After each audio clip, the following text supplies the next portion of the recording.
కరీంనగర్ నడి రోడ్డునున్న dumping yard సమస్యకు బాధ్యులెవరు? 4 లక్షలకు పైగా మెట్రిక్ టన్నుల చెత్త పోరుకుపోవడానికి కారకులెవరు? మానేరు రివర్ ఫ్రంట్ నిర్మాణంకు ముందే ఎందుకు తొలగించలేదు? బయో మైనింగ్ ప్లాంట్ కేటాయించిన 16 కోట్లు ఎటు వెళ్లాయి? రీసైక్లింగ్ ఉట్టి మాటేనా? ప్రస్తుతం డంపింగ్ యార్డ్ ను తొలగించేదెవరు? ఎలా? అనేక ప్రశ్నలకు సమాధానాలు దొరకని పరిస్థితి నెలకొంది. నిత్యం పొగమంటలతో దినముక గండంగా గడుపుతున్న బాధితుల ఆందోళనపై మానేరు ప్రత్యేక కథనం. కరీంనగర్లోని డంపింగ్ యార్డ్ సమస్య ఇప్పుడు హాట్ టాపిక్ గా మారింది. రాత్రి పగలు తేడా లేకుండా ఎగిసిపడుతున్న మంటలు, దుర్వాసనతో కూడిన పొగ నగర వాసులను ఊపిరాడనీయకుండా చేస్తోంది. సంవత్సరాలుగా అనేక అవస్థలు, రోగాల బారిన పడి నెట్టుకొస్తున్న జనం ఇక భరించలేని దుస్థితిలో రోడ్డెక్కారు. పిల్లా పాపలతో కలిసి ఆందోళన బాట పట్టారు. ఏదో ఒక రోజుతో సరిపెట్టకుండా గత 10 రోజులుగా ప్రతిరోజు నిరసన కార్యక్రమాలు చేస్తూనే ఉన్నారు.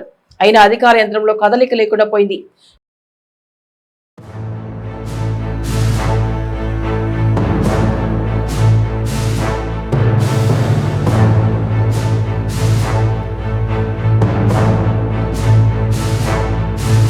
ఈరోజు ప్రతి కుటుంబం కూడా ఈ డంప్ యార్డ్ తోటి రొద్దున సాయంత్రం 24 గంటలు కూడా పొగతోటి ఆ కాలుష్య వాతావరణం లోపల ఆ గాలిని పీల్చుకొని చాలామంది బాధపడుతూ అనేక రకాలైనటువంటి వ్యాధులతో బాధపడుతున్నారు. కాబట్టి ఇట్టి విషయాన్ని ప్రభుత్వానికి తెలియపరచడానికి కరీంనగర్ నది మధ్యన మానేరు తీరాన 8 ఎకరాల విస్తీర్ణంలో ఉన్న డంపింగ్ యార్డ్ తొలగింపు సవాలుగా మారింది. ఇందులో ప్రస్తుతం 3 నుండి 4 లక్షల మెట్రిక్ టన్నుల వరకు పేరుకుపోయింది. నిత్యం రావణ కాష్టంలో రగులుతూ మంటల చెలరేగుతూ దట్టమైన దుర్వాసనతో కూడిన దట్టమైన పొగ నగరంలో విస్తరించడం తీవ్ర ఆందోళన కలిగిస్తోంది. గతంలో కొద్ది డివిజన్లకే పరిమితమైన ఈ సమస్య ఇప్పుడు నగర వ్యాప్తంగా విస్తరించింది. దీని నియంత్రణకు గతంలో కంటి తుడిపి చర్యలు చేపట్టినా ఇప్పుడు సాధ్యంగా చేతులెత్తేశారు మున్సిపల్ అధికారులు.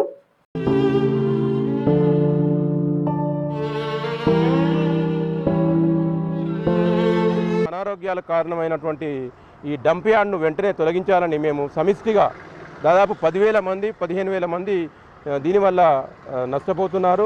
వాళ్ళ ఆరోగ్యాలు తీవ్రంగా దెబ్బతింటున్నాయి. కాబట్టి వేరే చోటికి తొలగించడం కానీ లేక రీసైకిల్ చేయడం కానీ ఎటువంటి కార్యక్రమం చేపట్టాలని మేము బలంగా కోరుతున్నాం.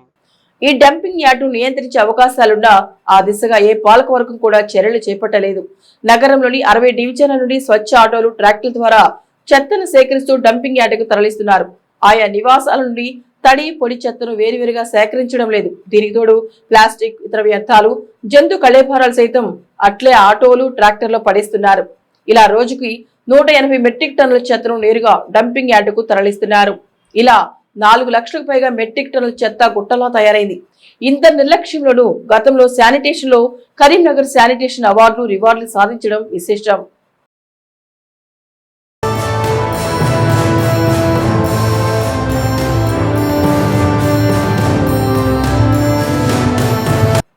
డంపింగ్ యార్డ్లోని చెత్తను తగ్గించేందుకు 2022 జూన్లో బయో మైనింగ్ ప్లాంట్ ను ప్రారంభించారు. ఇందుకు స్మార్ట్ సిటీ నిధుల నుండి 16.50 కోట్లు కేటాయించారు.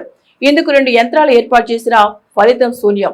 సంవత్సరంలోపే డంపింగ్ యార్డ్లోని చెత్త నిల్వలను పూర్తిగా శుద్ధి చేయాల్సి ఉండగా ఇప్పటి వరకు కనీసం 40,000 మెట్రిక్ టన్నులు కూడా శుద్ధి చేయలేకపోయారు నిర్వాహకులు. ఈ ప్లాంట్ తో చెత్త శుద్ధీకరణ అసాధ్యమని తేలిపోయింది. అయినా మున్సిపల్ యంత్రాంగం ఇప్పటి వరకు ఎలాంటి చర్యలు చేపట్టలేకపోయింది.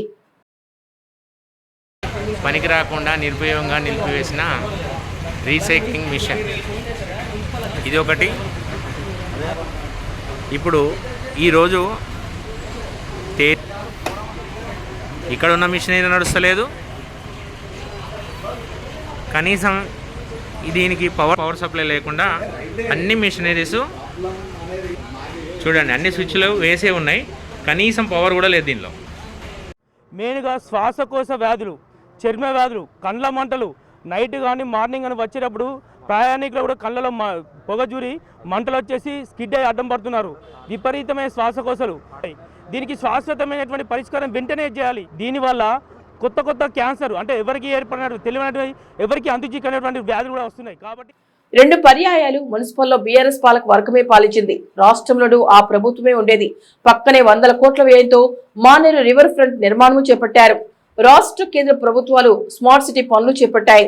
సీఎం నిధులు, ఇతర నిధులు సుమారు 2,000 కోట్లు ఖర్చు చేసి అభివృద్ధి పనులు చేపట్టినట్లు గొప్పగా చెప్పిన అప్పటి పాలకులు ఈ డంపింగ్ యార్డ్ తొలగింపు, చెత్త నిర్మూలనపై ఎందుకు విస్మరించారనే దానిపై సర్వత్రా విమర్శలు వెల్లువెత్తుతున్నాయి. ప్రతి కాలము వర్షాకాలం వచ్చినా, చలికాలం వచ్చినా, ఎండాకాలం వచ్చినా ఒక్కొక్క ప్రాబ్లమ్స్ను ఎదుర్కొంటున్నాం. వర్షాకాలం వస్తే దుర్గంధంతో, వాసనతోటి ఊపిరితిత్తులు ఖరాబ్ అయ్యేటువంటి పరిస్థితి. చలికాలం వస్తే దాంట్లో నుంచి దోమలు కానీ, డెంగ్యూ జ్వరాలతోటి మేము చాలా హాస్పిటళ్ళల్లో అడ్మిట్ అవుతున్నాం.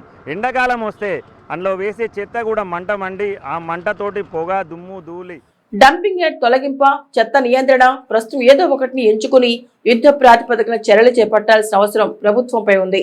కరీంనగర్ మున్సిపల్ కార్పొరేషన్ కి ఇన్ఛార్జ్ చైర్పర్సన్ గా జిల్లా కలెక్టర్, కమిషనర్ గా మరో ఐఏఎస్ అధికారి ఉన్నారు. డంపింగ్ యార్డ్ తొలగింపుపై రాష్ట్ర ప్రభుత్వానికి ప్రతిపాదనలు పంపి శాశ్వత పరిష్కారానికి చర్యలు తీసుకోవాల్సిన అవసరం ఎంతైనా ఉంది.